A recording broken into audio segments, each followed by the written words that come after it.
Voilà, donc, comme vous pouvez l'entendre, ce webinaire est enregistré. Donc, pour les personnes qui ne peuvent pas y assister en direct ou les spectateurs qui auraient raté le début ou qui voudraient revoir un moment.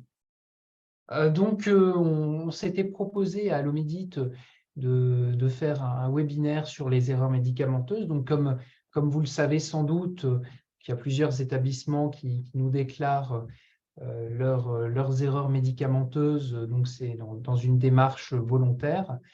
Chaque année, nous réalisons donc une analyse de ces erreurs. Et là, donc, on a pensé que ça pouvait être intéressant de faire une présentation pour vous montrer finalement les éléments qui ressortent de ces déclarations, ainsi que quelques cas marquants qu'on va vous présenter.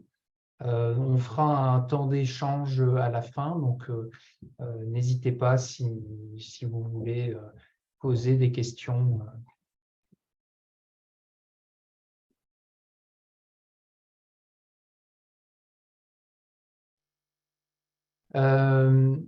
Donc le support sera en plus envoyé par mail, et donc, comme je disais, le webinaire est enregistré.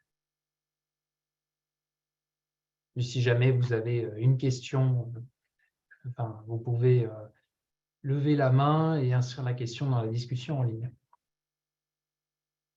Donc, on va commencer par un état des lieux. Donc, la dernière analyse qu'on a faite, c'était sur les déclarations d'erreurs médicamenteuses qui ont été faites en 2021. Donc, sur l'année 2021, 21 établissements de santé nous ont déclaré des erreurs. Donc, en comparaison avec 2020, 36 établissements nous avaient transmis leurs erreurs et 46 en 2019. Donc, c'est vrai qu'on assiste à une diminution du nombre d'établissements qui nous transmettent leurs erreurs. Si on regarde le statut des établissements, donc dans 67% des cas, ce sont des établissements publics, 19% des établissements privés, des ESPIC dans 14%. Et si on compare avec donc, les 2 années précédentes, on voit que finalement, il y a une baisse, quel que soit le statut des établissements. Et même en plus, pour l'année 2021, on n'a pas eu de déclaration d'HAD. Et donc, par rapport à l'activité, on a en très grande majorité des établissements MCO, des établissements SSR, des établissements psy. On n'a pas d'établissement d'HAD, comme j'ai dit, ou d'établissement de dialyse. Et donc, par rapport aux activités des établissements, c'est en baisse, quelle que soit la catégorie aussi. Donc, c'est vrai que quand on voit ça, le principal constat, c'est qu'il y a moins d'établissements qui déclarent par rapport à la fin des années 2010 notamment. Alors, si on regarde sur les dernières années le nombre d'erreurs qui ont été déclarées, en 2021, on retrouvait 1987 erreurs qui ont été déclarées. Et malgré la baisse du nombre d'établissements participants, c'est finalement une hausse de 5% par rapport à 2019. Je n'ai pas fait la comparaison par rapport à 2020 parce que c'est vrai que c'était évidemment une année spéciale. Et c'est vrai que donc, par rapport à 2019, c'est une hausse, mais on voit là, on est remonté jusqu'à 2014 sur le nombre d'erreurs. On voyait en 2014 3160 erreurs qui avaient été déclarées. Donc, on est en baisse malgré tout par rapport aux années 2010. Alors, on a regardé une des informations qu'il y a, ce sont les services qui détectent les erreurs médicamenteuses. Et on peut voir que c'est la pharmacie qui détecte le plus les erreurs. Donc, en 2021, 72% des erreurs étaient détectées par les services, 58% en 2020 et 44% en 2019. Donc, c'est vrai que ces chiffres, ça montre qu'il y a une déclaration, par contre, par les services qui est en diminution. C'est vrai qu'on voit, si on regarde les services de de SSR, les EHPAD, les USLD, les services de médecine, de psychiatrie, de chirurgie, on a tendance à la baisse. Donc, c'est vrai que la grande majorité de détection des erreurs, c'est le service de pharmacie. En corrélation, la fonction du déclarant, donc les pharmaciens qui sont les premiers déclarants, c'est logique avec la diapo qu'on avait vue juste avant, 72% en 2021 contre 54% en 2020. Et ensuite, ce sont les IDE, les IBOD. Mais si on regarde en 2019, donc ils étaient presque 40% des déclarations se faisaient par les IDE, les IBOD. Là, en 2021, on est à 17%. Donc, c'est vrai qu'on se retrouve avec des déclarations qui sont vraiment faites presque en grande majorité par les pharmaciens, les internes et les externes en pharmacie.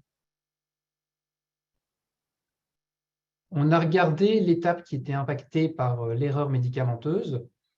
Et donc, en fait, c'est l'étape de prescription qui est à l'origine de plus de 2/3 des erreurs médicamenteuses.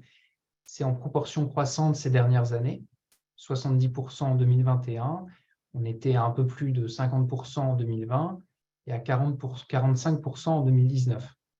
Ensuite vient l'étape d'administration qui, donc, de manière logique est en baisse. On était à plus de 20% en 2019, on arrive à 10% lors de l'année 2021. Les erreurs qui sont liées à la délivrance nominative sont en baisse aussi. Ensuite, c'est vrai qu'on est sur des pourcentages qui sont moins importants. On a regardé la gravité des erreurs médicamenteuses. Donc, c'est possible, quand vous déclarez les erreurs, d'indiquer si ce sont des erreurs mineures, des erreurs significatives, des erreurs majeures, des erreurs critiques, jusqu'à des erreurs catastrophiques. Et donc, finalement, on constate une diminution de la proportion des erreurs significatives, donc 10%, alors qu'on était à 16% en 2020 et 44% en 2019. Et donc, en parallèle, une augmentation de la proportion des erreurs mineures, donc 83% contre 70% en 2020, 48% en 2019. Donc, le champ de déclaration tend vers les presque erreurs, étant donné que, pour rappel, les erreurs mineures, ce sont des erreurs qui n'atteignent pas le patient, des erreurs qui vont être finalement interceptées par un professionnel en amont.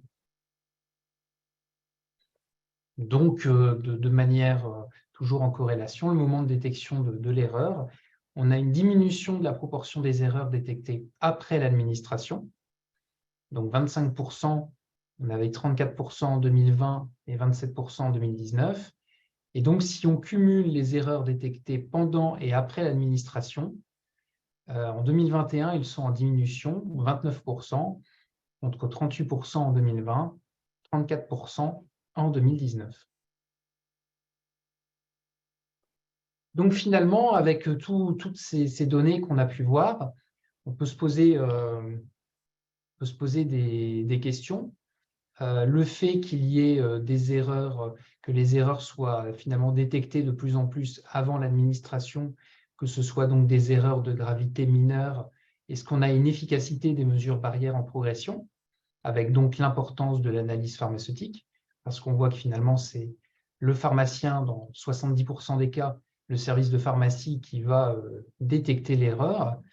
Mais à contrario, on peut aussi se demander, le fait que les services déclarent moins les erreurs, on a sans doute aussi une moins bonne visibilité des erreurs qui surviennent, notamment lors de l'administration. Donc c'est vrai que ce type d'erreur est sans doute moins visible pour nous, avec une diminution de signalement de ce type d'erreur.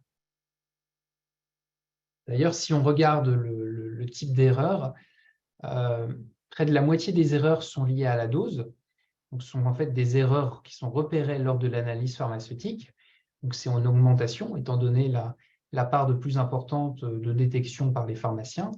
Et donc, finalement, on a une diminution des autres types d'erreurs qui sont liées aux médicaments, donc c'est-à-dire une erreur, un médicament administré au lieu d'un autre, le moment, la durée le moment ou la durée d'administration. On a regardé les facteurs favorisants, donc il est possible d'indiquer lorsque vous faites la déclaration. Donc, il y avait eu par rapport à l'année 2020, en 2021, 2199 facteurs favorisants avaient été indiqués, donc beaucoup plus qu'en 2020. Et en fait, on a retrouvé que les facteurs favorisants par rapport aux erreurs, c'était principalement des contre-indications, des interactions médicamenteuses, le calcul manuel qui était nécessaire, ou alors une insuffisance rénale ou une insuffisance hépatique non prise en compte. Et ça, c'est encore finalement, en grande majorité, c'était écrit pour des erreurs qui avaient lieu à l'étape de prescription et qui étaient détectées lors de l'analyse pharmaceutique.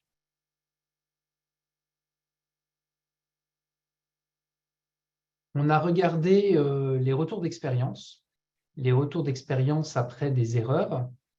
Est-ce que finalement, dans les établissements, il y a un dispositif qui est mis en place pour essayer de comprendre l'erreur qui a été faite? Si on regarde entre 2019, 2020 et 2021, donc en 2021, on a levé l'information que dans environ 20% des cas, il y avait un retour d'expérience qui était fait. On avait à peu près le même pourcentage de non. On avait l'information que ce n'était pas fait. Et dans 60% des cas, on n'avait pas du tout d'information. Si on compare donc avec l'année 2020, c'est à peu près la même chose. En 2019, par contre, dans presque 30% des cas, on avait l'information qu'il y avait eu un retour d'expérience. Et c'est vrai que finalement, on reste à peu près sur les mêmes pourcentages. On s'est demandé quelque chose qu'on trouvait intéressant, c'est si jamais l'erreur médicamenteuse avait atteint le patient, est-ce que là, il y avait eu un retour d'expérience? Et donc, oui, en effet, dans au minimum 60% des cas en 2021, il y avait un retour d'expérience lorsque l'erreur avait atteint le patient. Donc ça, on a trouvé que c'était quand même quelque chose de significatif de voir que les services, les établissements mettaient ça en place, et donc finalement beaucoup moins lorsque l'erreur médicamenteuse avait été interceptée avant d'atteindre le patient. C'est vrai que ça nous a finalement rassuré de voir cette augmentation de pourcentage. On va faire un focus sur les never events. Donc, comme vous savez, les never events, la NSM qui a listé 12 événements indésirables qui ne devraient jamais arriver. On en a recensé 40 sur l'année 2021. Il y en avait 121 en 2020, donc une baisse de 67%. 128 en 2019. Et donc, si on les regarde, on peut voir que dans certains cas, on retrouve toujours des never events. Donc, lors de la prise en charge des patients traités avec des médicaments anticoagulants, on a une baisse, mais on retrouve toujours ce type d'erreur. Lors de l'administration du chlorure de potassium injectable, on en avait retrouvé en 2020, pas du tout en 2021. L'erreur de préparation de spécialités injectables pour lesquelles le mode de préparation est à risque, on retrouvait une erreur en 2021. Pareil, en 2021, on a retrouvé une administration par injection intratécale au lieu de la voie intraveineuse. On n'a pas retrouvé d'injection parentérale au lieu de la voie orale ou entérale. On a eu un surdosage en anticancéreux. On n'a pas eu d'administration de méthotrexate avec une erreur de rythme d'administration, mais je reviendrai sur ce never even plus tard. Les erreurs d'administration d'insuline, donc ça, on en retrouve encore. Les erreurs d'administration de spécialité utilisées en anesthésie-réanimation au bloc opératoire, c'est plutôt en diminution. Les erreurs d'administration de gaz à usage médical, on n'en a pas retrouvé. on a retrouvé une seule erreur de programmation des dispositifs d'administration, donc les pompes à perfusion, les seringues électriques. Mais ça, donc, on a mis ça en lien avec l'absence de déclaration par les HAD sur l'année 2021. C'est vrai que c'était bien sûr ces établissements qui nous en avaient envoyé beaucoup les années précédentes. Et là, le fait qu'il n'y ait pas de déclaration de ces établissements, ça explique qu'on n'ait retrouvé qu'une seule erreur de ce type. Et enfin, les erreurs lors de l'administration ou l'utilisation de petits conditionnements unidoses en matière plastique. Là, on n'a pas retrouvé de ce type de never event. Alors, on a terminé l'analyse des chiffres. On vous propose de regarder finalement quelques cas qu'on a voulu développer qui ont été marquants ou qui finalement ont été assez redondants pour vous montrer ce qu'on a pu retrouver. Alors, ce premier cas marquant, une confusion entre deux dosages de kétamine. Donc, cette erreur médicamenteuse s'est produite dans un CH au bloc. C'est un IAD après administration qui a détecté l'erreur. Et alors, en fait, le service d'anesthésie était en rupture de stock de kétamine 50 mg dans 5 ml, qui était la seule présentation connue du service. Il y a une sollicitation de la pharmacie qui réapprovisionne le service. À la réception des produits, les IAD vont administrer le traitement à 2 patients qui sont en cours d'intervention. Et il y a un autre patient qui doit lui aussi recevoir ce traitement. Donc l'IAD de SSPI va chercher les ampoules. Et c'est à ce moment-là, en contrôlant visuellement, qu'elle se rend compte que ce n'est pas le bon dosage. Le service qui a reçu les ampoules de 250 mg dans 5 ml au lieu de 50 mg dans 5 ml. Et donc, finalement, il n'y avait pas eu de contrôle de la part des IAD de salle d'intervention pour les 2 patients précédents qui ont administré donc 5 fois la dose prescrite. Donc, il y a eu un arrêt immédiat des injections pour ces 2 premiers patients et un réajustement des thérapeutiques avec la pharmacie. Finalement, il n'y a pas eu de conséquences délétères pour les 2 patients. Donc, ça, c'est l'information qu'on avait. Donc, au final, qu'est-ce qui s'est passé? Il y a à la fois une délivrance du mauvais dosage par la pharmacie et pas de contrôle avant l'administration pour 2 patients. Alors là, on a retrouvé finalement des photos de des 2 ampoules de kétamine. Donc, à gauche, on a la kétamine, donc 50 mg dans 5 ml et 250 mg dans 5 ml. Donc, c'est vrai que si jamais il n'y a pas d'attention portée au dosage, ces ampoules sont vraiment identiques. On retrouve bien sûr la couleur jaune au niveau de kétamine. Donc, ça, c'est la modification de l'étiquetage des spécialités afin de diminuer le risque d'erreur médicamenteuse. Mais cette modification de l'étiquetage, c'est pour différencier entre différentes classes de médicaments. Donc, c'est vrai qu'entre différents dosages, c'est sûr qu'il faut être attentif au niveau de cette lecture.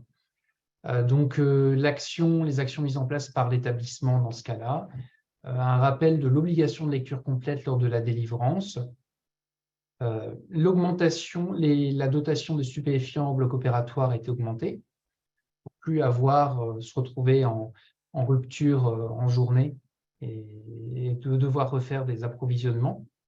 Un rappel auprès de l'équipe de bloc de l'obligation du contrôle visuel des ampoules avant l'administration. Et au bloc, mise en place de l'étiquetage des concentrations des thérapeutiques sur les supports d'administration. Donc ça, c'est un des premiers cas qu'on a trouvé intéressant à présenter. Ensuite, un deuxième cas qu'on a pu voir, c'est une confusion entre 2 curares, donc dans un service de réanimation dans un centre hospitalier. C'était détecté par le médecin après l'administration. Un patient qui recevait du cisatracurium depuis plusieurs jours et en fait, on lui a administré de l'atracurium ou posologie du cisatracurium depuis quelques heures. Donc le patient s'est retrouvé décurarisé. On n'avait pas plus d'informations sur ce cas-là et donc c'est vrai qu'on a dit, enfin on a trouvé que c'était il fallait rappeler d'être particulièrement vigilant vis-à-vis des différentes présentations des curares. Et on vous a remis là ici, il y a eu des flash sécurité patients donc, qui sont réalisés en collaboration entre les OMEDIT et la Haute Autorité de Santé. Et il y en a eu un qui a eu lieu notamment sur le stockage des curares, donc que vous pourrez retrouver ici. Un autre cas qu'on a pu observer, une erreur de programmation de SAP dans un service de chirurgie dans un CH. Ça a encore une fois donc été détecté après l'administration par un IDE. Une SAP d'IPP qui devait passer en 24 heures et qui est passée en 1h30 suite à un problème de réglage. C'est bien l'IDE qui a fait la reconstitution, mais ça a été posé par un étudiant qui a mal adapté le débit, qui a confondu le réglage de la quantité totale de la seringue avec le débit. Donc, fort heureusement, il n'y a pas eu de conséquences pour le patient. Un autre cas, c'était donc par rapport au fer, donc dans un SSR. C'est l'IDE qui a détecté cette erreur pendant l'administration. C'est du fer injecte qui était prescrit, mais il y a eu une erreur de délivrance et donc un générique, le fer sans dose, qui est administré au patient. Donc l'établissement, enfin l'équipe a arrêté la perfusion et s'est dépanné en fer injecte. Le fer injecte a été mis au livret avec un rappel de la mention non substituable. Et donc, pour rappel, donc en effet, par rapport au fer, les spécialités à base de fer pour injection intraveineuse qui ne sont pas interchangeables entre elles, avec leurs conditions d'utilisation et d'assimilation qui diffèrent selon une spécialité à l'autre. Donc, on a remis les informations de l'ANSM. Et puis, on peut retrouver aussi un retour d'expérience sur les erreurs médicamenteuses dédiées au fer intraveineux de l'OMEDIT Normandie. Le méthotrexate, donc ça j'en ai parlé tout à l'heure au moment des Never Events, donc aux urgences dans un centre hospitalier. C'est le pharmacien qui a donc à détecter l'erreur. Le moment n'était pas connu, y avait-il déjà eu administration ou non, ça on ne savait pas. C'était du méthotrexate oral, donc hors cancéro, qui était prescrit tous les jours avec, bien sûr, comme vous le savez, un risque d'effet indésirable mortel. Et donc, dans cette indication, bien sûr, le méthotrexate qui s'administre une fois par semaine. Et ça, donc, c'était bien sûr grâce à l'analyse pharmaceutique que cette erreur a pu être évitée. Donc là, on a retrouvé ce cas une fois lors de l'année 2021. On avait pu retrouver plusieurs fois les années précédentes. Et donc, finalement, malgré les informations de l'ANSM, il peut y avoir toujours, malheureusement, ce type d'erreur de prescription qui est heureusement récupéré la plupart du temps. On vous a mis un lien. On avait fait un poster Opipharm en 2019 sur les Never Events liés au méthotrexate avec une évaluation interrégionale d'erreurs de prescription et de délivrance du méthotrexate destiné à la voie orale. Donc, si ça vous intéresse de regarder ce poster. Et on a eu donc, le même type d'erreur donc, pour une prescription journalière pour un médicament administré de façon hebdomadaire avec l'acide alendronique. Donc là, pareil, c'est le pharmacien qui a détecté, sans savoir si c'était déjà ou non administré. Et c'était de l'acide alandronique 70 mg qui était prescrite une fois par jour au lieu d'une fois par semaine. Et donc ça, bien sûr, ce qui peut poser problème, c'est la coexistence de présentation 10 mg et 70 mg. Et donc là, on peut faire des rappels auprès des patients. Donc, l'importance d'expliquer les modalités de prise des bisphosphonates aux patients. Insister, donc, quand c'est du 70 mg, que la dose recommandée est hebdomadaire. Et donc, s'assurer que le patient a compris son traitement, pourquoi pas en lui faisant répéter les instructions de prise. Ensuite, des erreurs avec l'insuline, donc un des Never Events qu'on a vu tout à l'heure. Dans plusieurs établissements, ça s'est produit. Donc, on a pu retrouver de l'administration d'insuline rapide au lieu d'insuline lente, ou l'inverse. Des confusions entre noms d'insuline. Donc, dans un service, il y a eu une confusion entre de l'humuline rapide et de l'humuline NPH. Ça a pu être aussi dû à cause d'une méconnaissance des différentes insulines, ou alors un étudiant qui finalement, c'est lui qui a fait l'erreur parce il n'était pas assez formé sur la thématique. Donc à chaque fois, la prise en charge était une surveillance du patient, un resucrage. Fort heureusement, il n'y a pas eu de conséquences graves pour les patients. Et donc les actions qui ont été mises en place par les établissements dans ces cas-là, bien sûr une sensibilisation aux médicaments à risque, un étiquetage des différentes insulines, et donc dans le cas où la confusion s'est faite entre l'humuline rapide et l'humuline NPH, l'établissement a choisi de déréférencer l'humuline NPH pour finalement éviter cette erreur. Je vais laisser la parole à Cynthia. Ça va, le son passe? Oui. Bonjour. Oui, donc je prends juste le relais là sur les boîtes à outils. Donc pour certains d'entre vous, les outils voilà, qu'on vous représente là sont déjà connus, mais on voulait insister dans le cadre des erreurs médicamenteuses et vous les reproposer, notamment à la vue des différentes erreurs qui ont été surlignées par Mathieu. Donc pour rappel, hein, il y avait un audit traceur insuline régional qui avait été réalisé l'année dernière dans le cadre de l'accompagnement à la certification. 74 établissements avaient participé. Et l'ensemble en fait, des présentations liées à cette restitution et des liens outils sont toujours disponibles sur le site. Et là, en fait, on vous a fait un focus sur les boîtes à outils des Omedit qui étaient particulièrement riches de fiches. Donc, on a notamment la boîte à outils Centre Val-de-Loire qui reprend 2 e-learning, le bon usage des insulines et leurs stylos.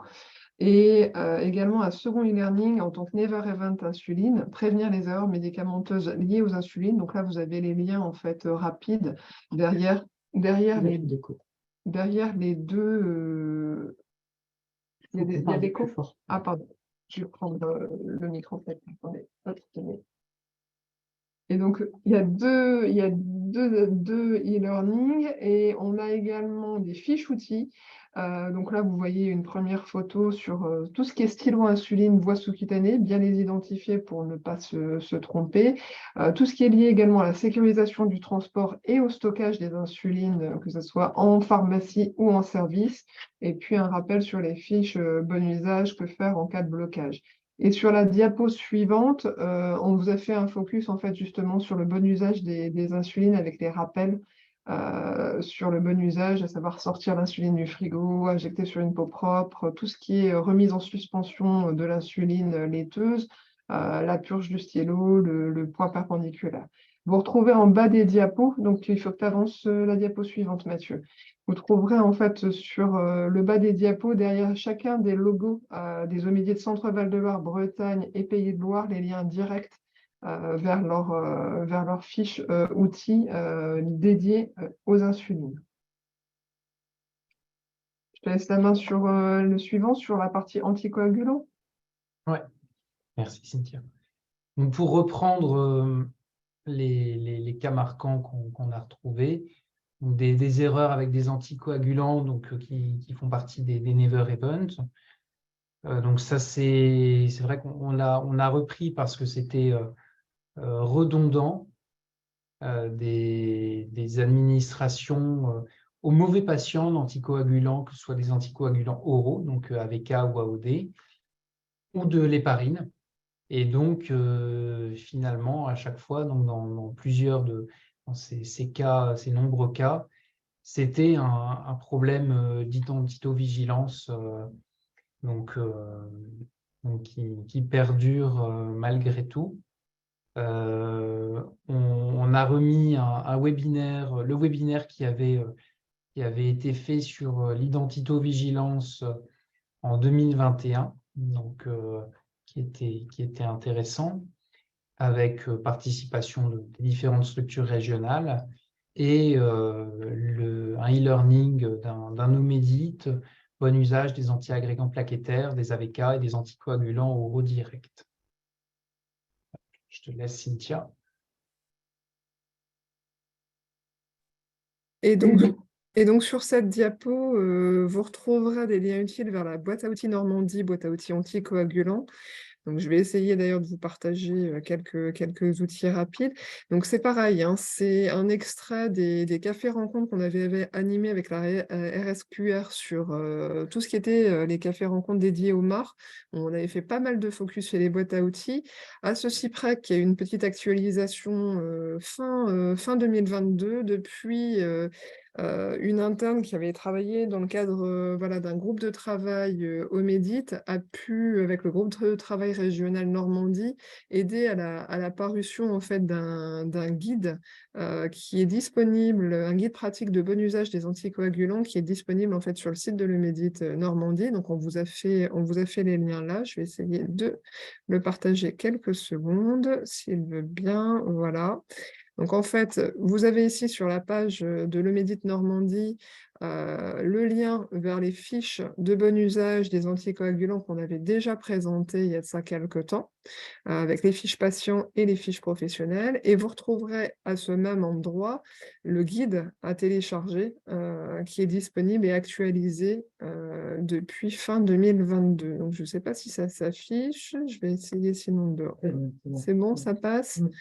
Voilà, donc là, vous avez effectivement tout le travail qui a été réalisé avec les différents tableaux comparatifs, notamment en fonction des indications.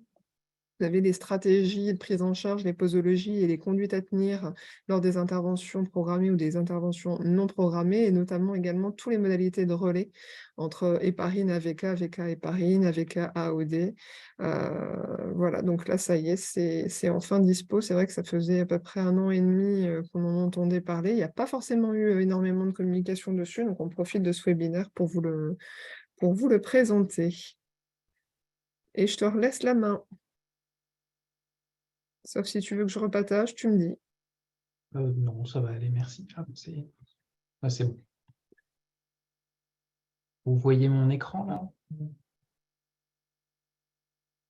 Non, je ne pense pas.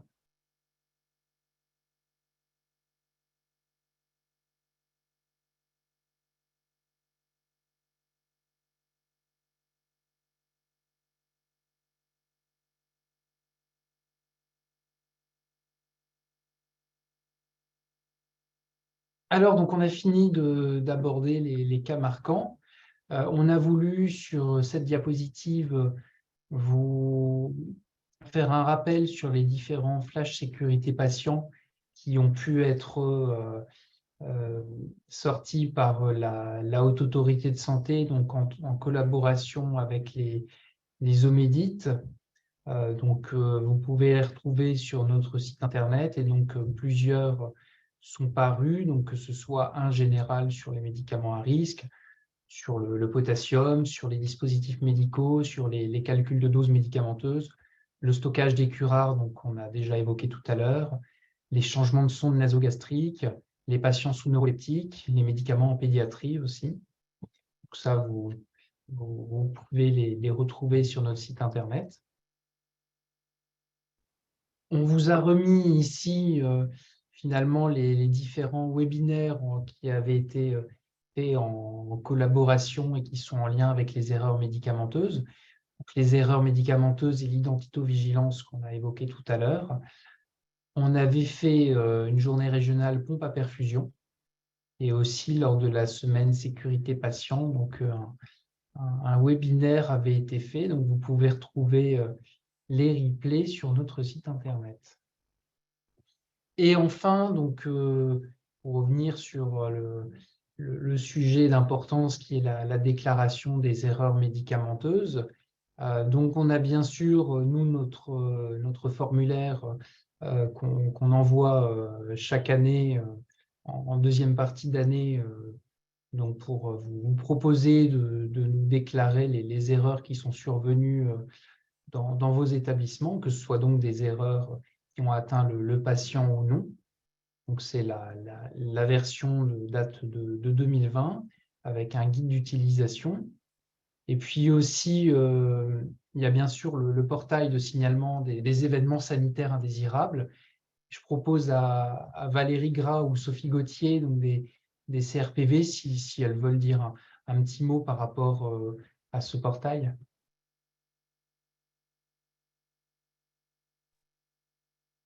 Bon, je me lance. Ouais, alors. Valérie, je te laisse parler parce que j'ai plus de voix en fait. D'accord. Bien, sur le portail des vigilances, on peut notifier les erreurs médicamenteuses, qu'il y ait ou non un effet indésirable. Et c'est rebasculé en fonction de la localisation du déclarant sur, quand c'est en Hauts-de-France, quand c'est l'ex-Picardie, c'est sur le CRPV d'Amiens, sinon c'est sur le CRPV de Lille pour le Nord-Pas-de-Calais. Donc, on est aussi, je tiens à préciser, en lien avec l'Omédit, c'est-à-dire s'il y a des cas avec effet indésirable, évidemment, il nous les rebascule également. Donc, c'est un portail qui est assez simple d'utilisation, qui permet de rentrer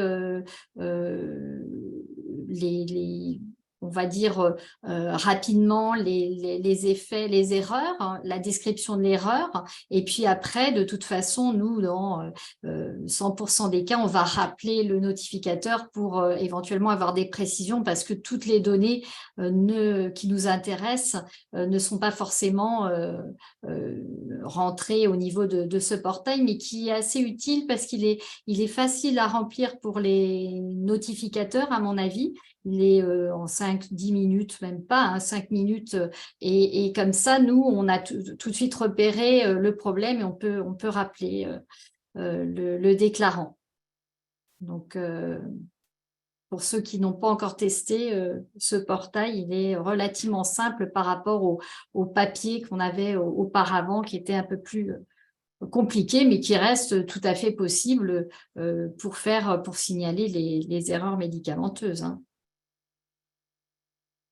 Je ne sais pas si Sophie, malgré sa voix, qui est partie, a des compléments à donner sur ce portail.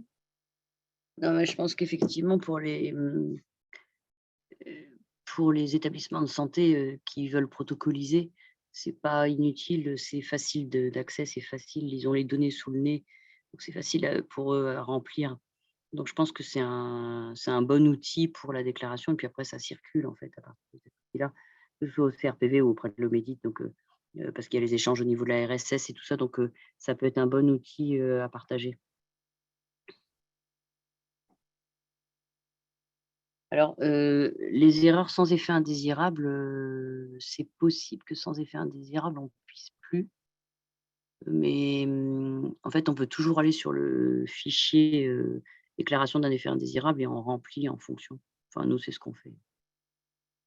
Oui, il y a toute une partie où c'est du texte libre. Donc après, voilà, le tout, c'est de signaler et puis après, on se débrouille avec ce qui est écrit et on rappelle le déclarant.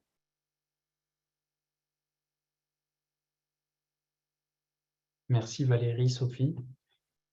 Et donc, en tout cas, par rapport aux déclarations, n'hésitez pas à sensibiliser les services pour qu'ils vous remontent, soit qu'ils signalent, qui vous remontent les erreurs pour pouvoir avoir ce type d'erreurs qui sont intéressantes à étudier. Et on en arrive à la fin. Donc, on vous remercie pour votre attention. On espère que vous avez trouvé ces éléments intéressants. Et puis, si vous avez des questions, des remarques, n'hésitez pas à les poser. Alors là, je lis comment évoluer les erreurs liées à la saisie informatique par les praticiens depuis 2014. Là, écoutez, si vous voulez, je pourrais donc retourner sur les 10 dernières années pour faire un comparatif, faire une évolution, et puis je pourrais vous indiquer ces éléments sans souci.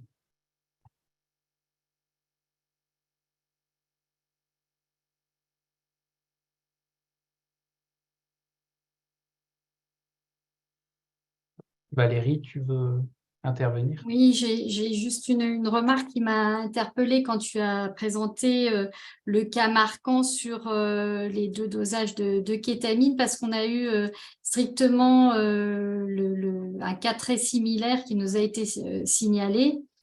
Et je voulais revenir sur justement cet étiquetage, ce problème d'étiquetage qui date d'il y a une vingtaine d'années, puisque ça date à peu près de 2004-2005, où il y avait eu un décès malheureux dû à une mauvaise lecture de l'étiquetage d'une ampoule de morphine, avec le décès d'un petit garçon.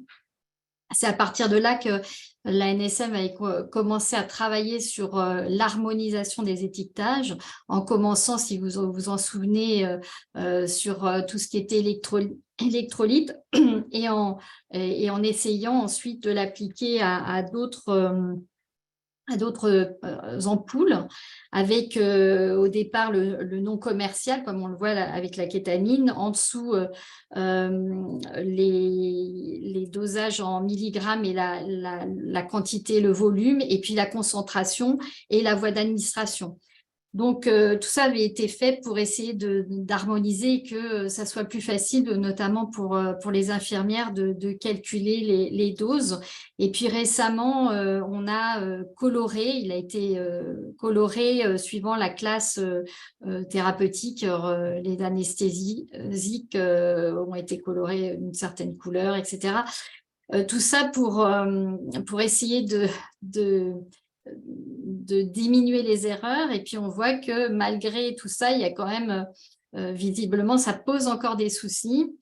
Moi, le message que je voulais dire, c'est que là quand même, il y avait toutes les informations pour bien calculer, et c'est une erreur de lecture. Et je pense que les erreurs de lecture sont extrêmement fréquentes, et qu'il faut absolument lire l'étiquette et pas se contenter d'une couleur. Voilà, c'était le message que je voulais donner, c'est vraiment la lecture de l'étiquette qui compte, parce que quand je vois ces 2 problèmes assez similaires, donc je me dis, mais finalement, tout était là pour faire le bon calcul, et il y a eu une presque erreur. Voilà, donc c'est le message que je voulais faire passer. Il faut lire les étiquettes, absolument. Et on aura beau changer, mettre des choses en gras, en rouge, il y aura, au final, il faut lire les étiquettes. Alors, j'ai vu qu'il y avait une question Même par remarque rapport à... que Valérie, effectivement, également sur les erreurs liées au fer injectable, avec le problème que peuvent avoir justement dans certains logiciels le nombre de caractères, et les génériques de Vénofer qui passent en fait en fer injectable avec le nom du générique derrière, et donc cette confusion entre le fer injectable génériqué type Sandoz et compagnie versus le fer inject. On a encore eu en fait, il y a des rappels quasiment tous les ans déjà sur le site HS, avec le lien qu'on vous a donné, et le site ANSM qu'on vous a donné, on a l'impression que chaque été, c'est toujours, voilà, on a un rappel lié à ça. Et donc, le rappel qu'on voulait vous faire aussi, c'était ça, hein, c'est attention aux posologies maximales qui peuvent être admissibles par Venofer et Pharyngect et les modalités de poso qui sont complètement différentes, hein, avec une posologie maximale de Venofer de 300 mg, tandis que sur le Pharyngect, donc le carboxymaltose, on se retrouve généralement à 1 gramme qui peut être injecté par semaine avec potentiellement 500 mg la semaine suivante. Voilà, donc ça c'est vrai que ça revient et le lien qu'on vous a remis montre bien en fait cette non-interchangeabilité. Il y avait même eu dans le cadre d'un FSP pédiatrie un premier EIG qui avait été déclaré comme ça chez un enfant, bon, qui au final sur la version qui est désormais en ligne a été supprimé, mais qui correspond vraiment aux erreurs qu'on a pu voir dans le fichier des erreurs médicamenteuses régionales. Et on a également une question encore dans le chat, mais de Solène Grandry sur l'erreur d'administration par voie intratécale. Donc là, c'est vrai que, bon, Mathieu, je te laisse parler, mais on n'a pas beaucoup plus de renseignements, hein, en fait, hein, Bah là, sur les alors, circonstances. j'ai pas le Sur les souvenir. circonstances. J'ai pas le souvenir exact de ce qui s'est passé. Je pourrais en retour après faire un bref résumé, mais dans mes souvenirs, en tout cas, il n'y a pas eu de conséquences dramatiques pour la la patiente. Donc heureusement, mais je pourrais vous transmettre en tout cas les circonstances de survenue.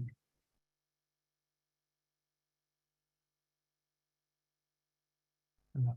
Écoutez, en tout cas, n'hésitez pas, même a posteriori, si vous avez d'autres questions sur le sujet. Si certains de vos équipes veulent regarder la présentation en replay, donc nous, on va mettre ça sur notre site internet, peut-être même qu'on enverra le lien par mail.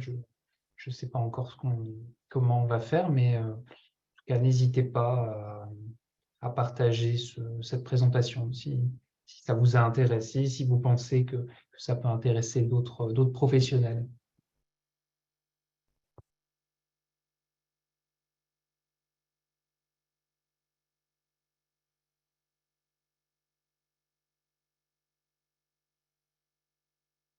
Hop, il y a une remarque donc, par rapport au Pharyngect sur la présentation de la posologie dans Vidal peut induire des erreurs car la dose totale est affichée alors qu'elle doit être administrée en 2 prises à 1 semaine d'écart. Donc,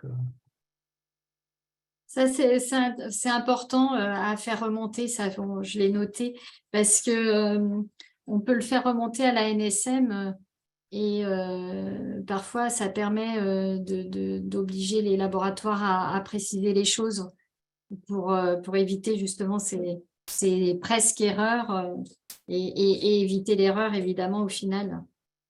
Donc merci. merci.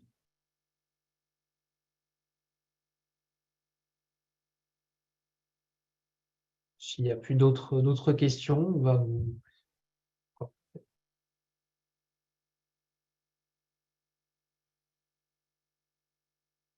va vous souhaiter une bonne suite d'après-midi et puis peut-être à une prochaine pour une autre présentation.